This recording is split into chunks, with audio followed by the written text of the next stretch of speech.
Мен атым Андрей, Кемин район Шабдан айылында төрөлгөм. Жашым 18-те. Ата-энем орус. Үйдүн жалгыз баласын. Окууга да тапшырган жокмун, үйдөлөргө жардам берейин депчи.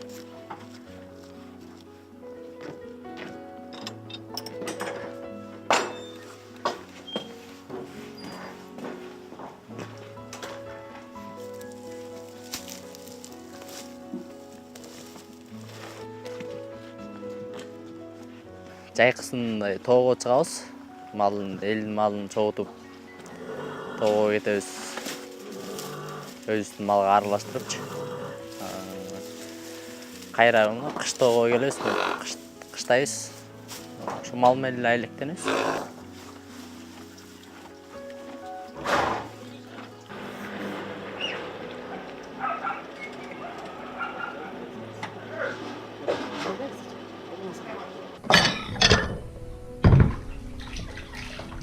Мамам болсо үйдөгү оокаттарды кылып эле.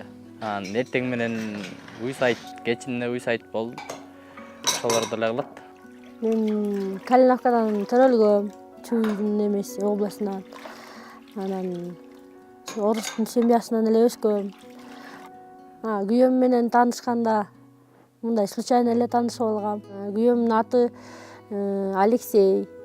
Анын семьясы орус. Бияка келин болуп келгенде кыргызча үйрөнгөм. 3 абысыным бар, кыргыз. Ошолордон үйрөнгөм кыргызча. Күйөөлөрү орус. 2 балам бар. Андрей менен кызым. Кызым 2-класс, 8-те. 2000 жылы Андрей төрөлгөн. Ошо анан ошентип эле мал менен жүрүп эле. Анан ат минип эле жүрчү балам. Эңкейип алып таштарды терип жүрчү. Анан улакка кызыкчы. Эми азыр колтогон бала болду.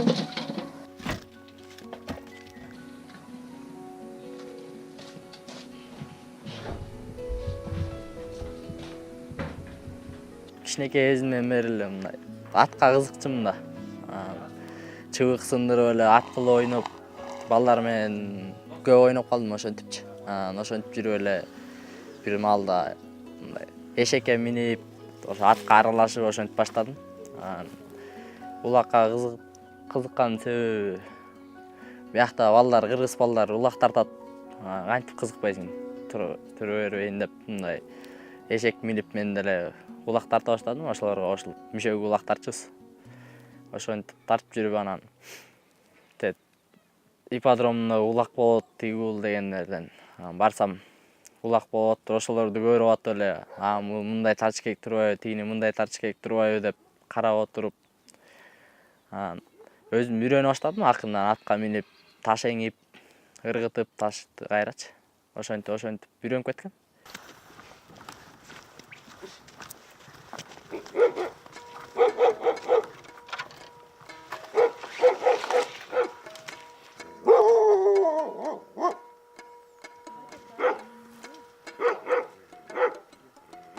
Кыргызчаны ушу кичинекей балдар менен бияктан кичинекей кезимде ойноп жүрүп үйрөнгөм.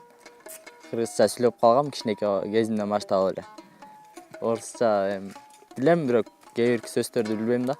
Улакка барарда мооларды тагынабыз сразу.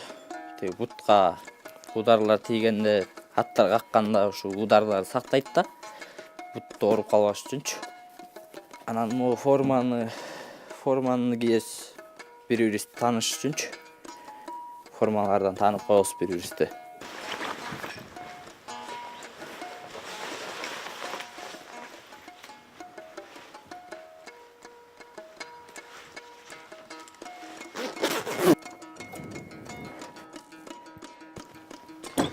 Улактын өтүгү атайын ушундай өтүк. Бытыракейлери жок, үзөңгө илинбейт. Эме шиш такасы бар, үзөңгө кирип кетпейт. Ушу атайын ушуга илишет, сүрөлүп калбайлы депчи.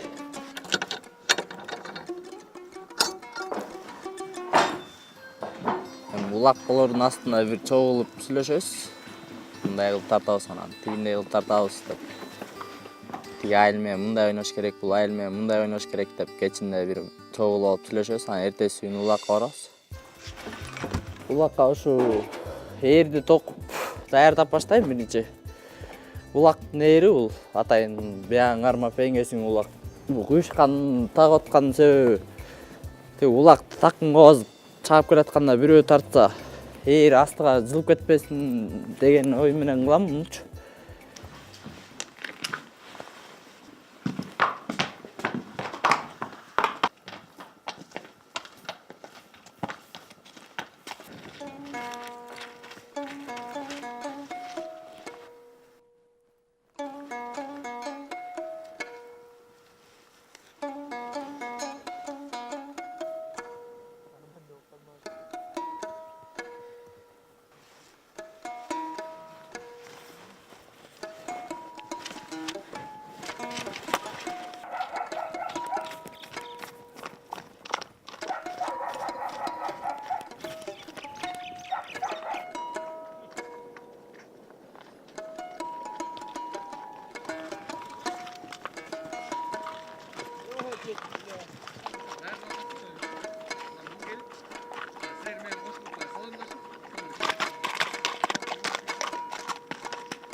Салолик. Салолик. Салолик. Салолик. Салолик. Салолик. Кайсы айылга түшкөн? Я. Аман сен кырсыксыз жакшылап ойнойлу, Ошо, барыбызга ден соолук берсин. Ийгилик. Келе, он. Күчтүү команда утсун. Омин. Ар бир оюн сайын улак союлуп турат. Ушинтип ойноп баштайбыз азыр. Бир бөлөк айылдык балдар менен ойнойбуз азыр. Биринчи оюн ошо бөлөк айылдыктар менен болуп калыптыр. Ушу улакты ойлойм эме деп. Мындай айылларды бириктирүүчү оюн депчи.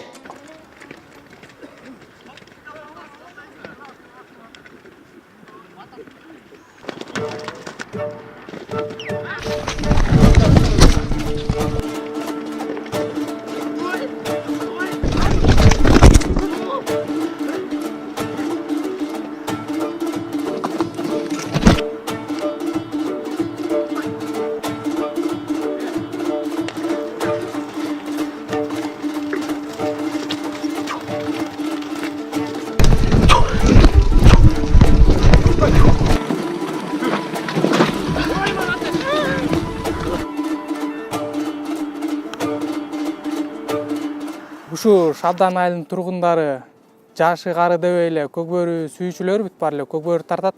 Күзүндө биринчи аламан тартып баштайбыз. Аламан тартып, анан монтип кар жаап баштаганда уже казанга ойной баштайбыз. Казанга ойноп жазга чейин эме ойной беребиз казангачы. Анан жайында болсо туристтерге ойнойбуз. Анан Андрей өзү сырты орус болгону менен ичи кыргыз. Орусча түшүнөт, бирок орусча сүйлөй албайт да, кыргыз. Бүт эле кыргыздар кандай кылса ошондой кылат. Анан буну орус деп деле өзүбүз бөлбөйбүз.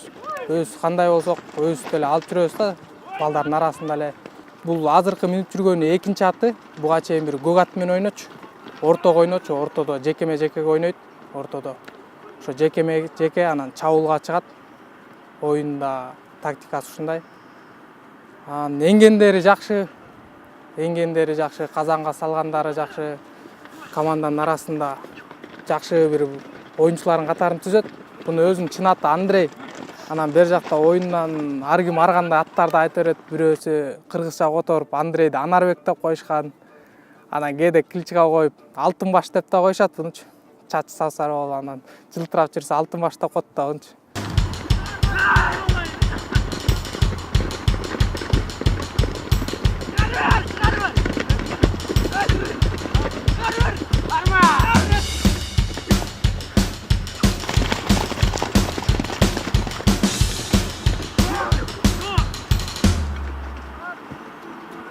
Мен кыялданганым ушинтип улакчы болуп, улак менен кошулуп атып, сборныйга кошулуп, атагым чыкса деп ойлоном. Манас Ниязов бар го. ошондой болсом депчи. Ат алып өзүмө ошондой болуп кыялданам.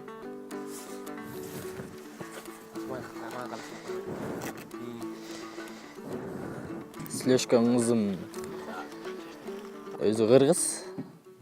Экөөбүз мындай мектепте окуп жүргөндө үйдө жатып эле анан ойлонуп кеттим эле, могу бир кызга жазып көрөйүнчү деп жазсам жооп берди. Кандайсың тиги бул деп жооп берип, анан экөөбүз ошо WhatsApp менен жазышып, бир айдай WhatsApp менен жазышып жүрдүк. Өзүм да мындай уялчумун да. Уялып ошо WhatsApp менен сүйлөшүп жүрүп, анан бир кезде чалып баштадым. Ошентип кыз жигит болуп сүйлөшө баштадык. Кыз жигит болуп сүйлөшүп,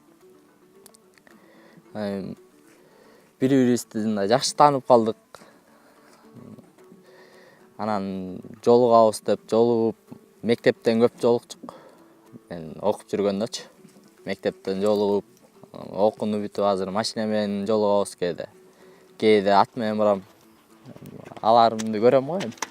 Тием десе алам да. Не, биринчи алайын деген ой бар? Бар да бир окутпай. Ал алды. Окуусун бүтүрбөй туруп. Бүтсүн да. Классташтарымдан биринчи баштап. Атасынын ийниси болом. Ошол кошуна болуп жашайбыз. Алыс деле эмес. Келинчегим кыргыз, 3 балам бар менде деле. Анан тиги апрелдин где-то аяк чагында көйрөккө чыгабыз. Элде мал чогултабыз. Элдин малын алып алып ошо көйрөккө чыгып барып, сентябрда, где-то сентябрдын 20-ларында түшкөлөбүз аяктан. Элдин малдарын кайра таратып, ошо менен эле оокат кылып эметебиз. Жөнлөкүнөр ма киши? Спокойно. Я акчасын берип алайын деп атышат. 17 түтүн орус жашайт. Орустардын мен жүз башы деп коюлганмын. Эми контордо эмне болсо, кандай болсо, ошо мен ошо орустарга жеткирейин деп эметип турат. Уруулар менен бөлүнүп турат кыргыздар. Ошолордун да жүз башылары бар. Ошолор жүз башыларды чакырып, элдин баарын чакыргандан көрө жүз башыларды чакырып, ошолордун маалыматтарын баарын берип койсок, биз ошол элибизге жеткиргендей кылып эметебиз. Мен ошол жакта да иштейм, контордо дагы.